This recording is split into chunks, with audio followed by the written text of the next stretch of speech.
so strange. Can't believe we behave just like Adam and Eve, just like liars and thieves. And I found it hard to find a day got left. Muy bien, seguimos psicologiando y habíamos hablado que íbamos a recordar un poquito un tema que ya habíamos hablado. Voy a hacerlo muy rápidamente, simplemente como para recordar, que era el tema de los duelos y de qué manera a veces este tema de poder salir de un duelo significa también a un punto elaborar la culpa. Les pido que me acompañen aquí al pizarrón, en donde de alguna manera hice un resumen, ¿sí?, de aquellos puntos que hacen al proceso de duelo, ¿sí? Recordarán ustedes que el proceso de duelo lo habíamos visto en 4 etapas. La primera se refiere a la negación. La negación como uno de los mecanismos de defensa, que de última instancia es lo primero que uno quiere justamente, necesita más que quiere, como para no engancharse en la angustia, es el hecho de como no reconocer lo que está pasando, es negar la realidad, es correrse del lugar en donde ese pensamiento me afectaría, y para evitar la angustia los mecanismos de defensa justamente me hacen eso, me corren del lugar donde yo acepto la realidad. La negación puede ser uno de los mecanismos de defensa. Superada la negación, la segunda parte es cuando me cae la ficha, que es justamente la parte de la depresión. En la depresión, ¿qué es lo que pasa? Bueno, obviamente, todo el dolor, todo ese vacío, toda esa falta que me genera el objeto o la sensación de pérdida, se apodera de mí dejándome justamente la presencia de la ausencia. Esa razón por la cual el dolor se asementa a lo que sería justamente un desgarro, una falta como si es algo que me arrancaran de mí. Esa depresión de por sí dura un tiempo, pero mientras que esta depresión se va elaborando, viene la bronca. La bronca lo podemos llamar la agresión, pero acá hay un tema. La bronca, ¿hacia dónde puede ir? Puede ir hacia dos lados. Puede ir hacia uno mismo o puede ir hacia afuera. Si la bronca viene hacia uno mismo, viene en forma de culpa, porque yo siento aquello que no hice, aquello que dejé de hacer, aquello que tendría que haber hecho. ¿Y a qué me lleva esto? A que la depresión no se vaya, o sea, a quedarme estancado en la falta de la presencia, a quedarme estancado en el punto donde yo no puedo avanzar. Obviamente, si yo puedo sacar hacia afuera y señalar algún punto en donde eso no es solamente mi bronca, sino que justamente es una sensación de responsabilidad y hacerme cargo de eso. Por eso yo decía que la palabra culpa es reincidente, en cambio la palabra responsabilidad es resiliente, porque uno puede salir de ese lugar. Ahí es donde uno puede llegar a aceptar la realidad. Y también es madurar, porque es aceptarse uno mismo en función a la responsabilidad que yo asumo.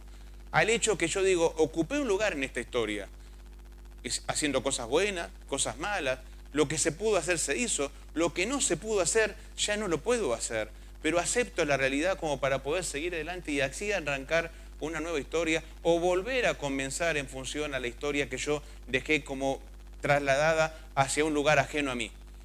Por eso yo creo que la culpa paraliza, porque la culpa lo que hace es no permitirme a mí liberarme el punto de la depresión, ¿sí? Obviamente, desde el punto de vista de la terminología, aquí ampliamos la mirada y le pusimos a la culpa distintas connotaciones, con lo cual uno puede ampliar el punto. Pero la culpa que yo estoy apuntando, es tal vez un poco la culpa que habíamos hablado antes, es esa culpa que me paraliza. Ese punto donde yo me quedo estancado en decir, esta falta está, y me quedo mirando el espacio vacío y no corro de ese lugar, porque con la culpa encontré una respuesta a las preguntas que no puedo responder. Entonces, ¿cuál es la consigna? Buscar otras respuestas y no quedarme solo con la culpa, ¿sí? Volvemos al panel justamente como para poder seguir trabajando y seguimos justamente charlando este tema de lo que estamos hablando.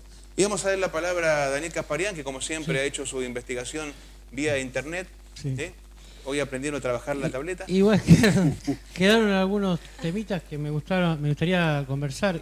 Uno es el llorar, ¿no? Yo le comentaba al padre de Gabriel, si acaso lloramos por nosotros mismos, si acaso no es una autocompasión, me quedé sin algo, ¿no?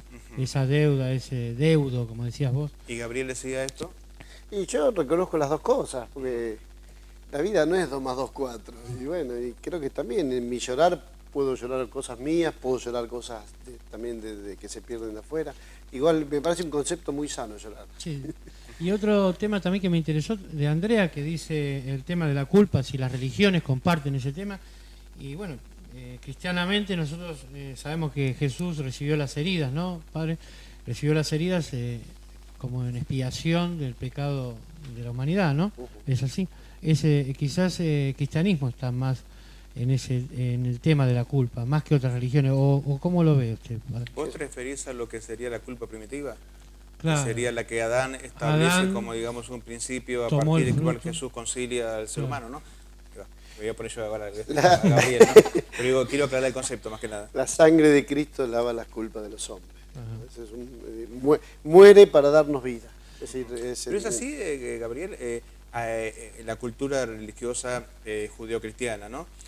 Adán y Eva nos dejaron con una culpa permanente. O sea, el pecado original nos dejó con una culpa permanente. No sé si la palabra es culpa permanente, no sé si es eso, pero sí que nosotros somos hijos de Adán y Eva, ¿no? Somos descendientes de una humanidad donde el pecado es parte casi de nuestra naturaleza, casi, ¿no? Porque eso es una intrusión que tuvimos en la naturaleza, pero de la cual Jesús nos rescata, ¿no? Entonces nos lleva a recuperar aquello que había sido perdido por el pecado. Claro. Y la importancia del perdón aquí, ¿no? Sí. Justamente porque Jesús lo que instaló justamente es que a partir del perdón y de la expiación uno puede justamente subsanar esa... Sí, la palabra expiar, ahora vamos a decir, según la Academia Española que dice, y una cosita también de lo que dijo Gabriela, en un momento dijo dolor y en otro dijo culpa. Yo creo que no siempre el dolor es culpa, a veces es dolor profundo que redime también, porque yo creo que el dolor muchas veces lleva a la sabiduría. Creo que desde el dolor a veces indagamos más sobre la vida, el sentido de la vida. Quizás de la pura jarana y alegría y fiesta no reflexionamos sobre el sentido, pero sí desde el dolor. Ahora, si ese dolor siempre es culpa, no lo creo. Creo que puede ser dolor intenso por una pérdida, como hablábamos hace un rato, y ese dolor nos puede llevar a una sabiduría más profunda, ¿no? Habrá que indagar cuál es la naturaleza del dolor, en todo caso. Sí, es algo que casi llegan los filósofos. Bueno, expiar, la palabra quiere decir borrar las culpas, purificarse de ellas por medio de algún sacrificio. Y la Academia Española explica que también es dicho de un delincuente sufrir la pena impuesta por los tribunales. Después, en tercera acepción, padecer trabajos a causa de desaciertos o malos procederes. Y la cuarta, purificar algo profanado como un templo. ¿Los sacrificios eran una forma de pedir o una forma de paliar una culpa? ¿Cómo eran los sacrificios en la antigüedad? Cuando se establecían así como un rito, ¿no? Como expiación, ¿no? Esa expiación que Alguien tiene que pagar. Alguien tiene que pagar. Y se depositaba ese precio en un otro, ¿no? Entonces, Andrea, Era la oveja. Y sí, a veces.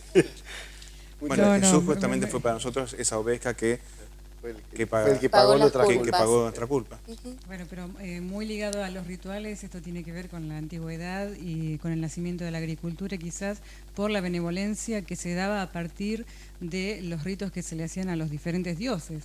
Si nos posicionamos en la antigüedad, tenemos que hablar un poco de esto, por supuesto, mucho más avanzado de lo que es a otras épocas. Pero me hizo acordar, padre, recién cuando mencionó al presidente de Chile, cuando dijo alguien tiene que pagar, hablando de la educación pública. Bueno,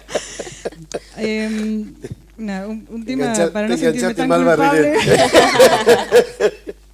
Bueno, hay unos pequeños ítems que mencionar quizás que valen la pena en un escrito que me dio acá el licenciado Gabriel Mazaro. La culpa tiene origen, tendría precisiones. Existe un sistema de valores en las personas, como bien mencionaba, y fuera del aire con Gabriela hablábamos un poquito. Existe un código moral personal que tiene que ver con el superyo y todo lo establecido, todo lo que traemos como mandato. Existe también el remordimiento, pero también existiría una regla de oro. ¿Y qué es? Según estos escritos, no hacerle al otro lo que no nos gusta que nos hagan a nosotros mismos. Y después hay algo más para leer, si hay Muy tiempo bien. lo compartimos. Vamos a hacer una muy breve pausa, pues ya estamos terminando justamente nuestro programa. Vamos a ir a la última pausa y ya vamos a ir a responder las preguntas que nos quedaron pendientes. Vamos a ir a nuestro cuento que justamente nos sirve como reflexión final y ya vamos a ir justamente cerrando esto para quedarnos sin culpa en lo posible de no haber faltado con alguna pregunta que quedó ahí en el aire. Sí, hay una pregunta. De ser posible, justamente tal vez lo haremos. Luego una muy breve pausa, ya estamos de vuelta.